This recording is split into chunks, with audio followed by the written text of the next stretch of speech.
खाई में गिरी, बहू वाली बस में बहू ने रो रो के हो मेरी सास, हो मेरी सास। सबने बोला ओहो तू तो बहुत प्यार करती थी। कह रही ना मेरी वाली तो आई ना।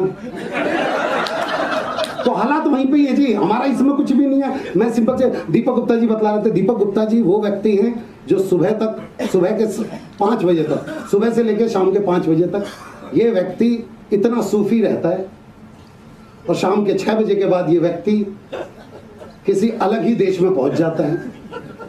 ये पिछले दिनों एम्स हॉस्पिटल में एक डॉक्टर ने अपने ज्ञान देने के लिए क्लास बुलाई थी, दीपक जी भी बैठे हुए थे। तो डॉक्टर ने बोला देखो भाई, अब वहाँ पे सारे 55 से लेकर 60 के बीच के लोग थे। डॉक्टर ने बोलना शुरू किया देखिए अब आप सबकी एज 50 से ऊपर हो गई है, तो अब अपने शाम के दोस्त घटाइए, सुबह के दोस्त बढ़ाइए। शाम के दोस्त घटाइए, सुबह के दोस्त बढ़ाइए। दीपक जी खड़े होकर बोले अब इतनी सुबह सुबह कौन पिएगा।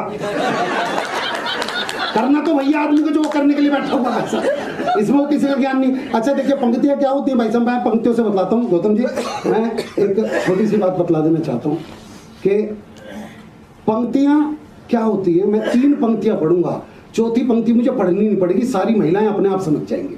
पंक्ति देखना कि कुंभ की ओर जाते हुए हमें एक महिला रोती हुई नजर आई, कि कुंभ की ओर जाते हुए हमें एक महिला रोती हुई नजर आई, तो हमने एक अच्छे नागरिक की ड्यूटी निभाई। हमने पूछा बहन जी आपका ऐसा क्या खो गया जो आपकी मानसिक स्थिति हिल गई है। बोली भैया जो सांस पिछले कुंभ में खो गई थी ना। देखा, ये सब समझते भाई साहब। कुंभ का एक और नजारा देखिएगा कि विपक्ष का एक नेता मरकर पहुंचा। ये विपक्ष समझते हैं आप लोग, राहुल गांधी।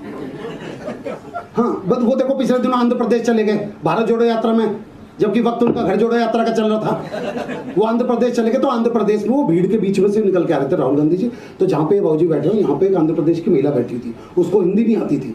वो जैसे ही राहुल गांधी जी स्टेज की तरफ आ रहे थे, वो खड़ी हो गई और राहुल गांधी जी के सर पे हाथ रख के बोली ये इंडू वरक ने तुम्बा।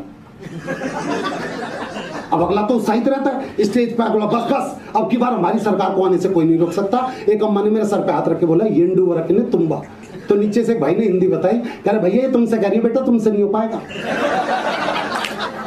सच में पंक्तियां देखिए, पंक्तियां जागृत क्या होती है। मैं 3 पंक्तियां मैं पढ़ूंगा, चौथी पे आदरणीय दीपक गुप्ता जी कहते हैं विनोद असली कविता वो होती है जहां पे तुम एक जगह पे रुक जाओ और आगे की पंक्तियां अगर श्रोता तक पहुंच गई, श्रोता के मुंह से निकल गई, तो वो कविता का जादू है। सुनिएगा कि दिल्ली की एक लड़की ने दूसरी लड़की से पूछा भाई तू जिस लड़के से प्यार करती थी तूने छोड़ क्यों दिया। तो लड़की ने जो जवाब दिया वो 4 पंक्तियों में बोली कर्जे में उसका एक एक बाल निकला, कहाँ का धनी था वो तो कंगाल निकला, और मैं ही थी जो मोदी की तरह गरजती रही वो तो खांसने वाला।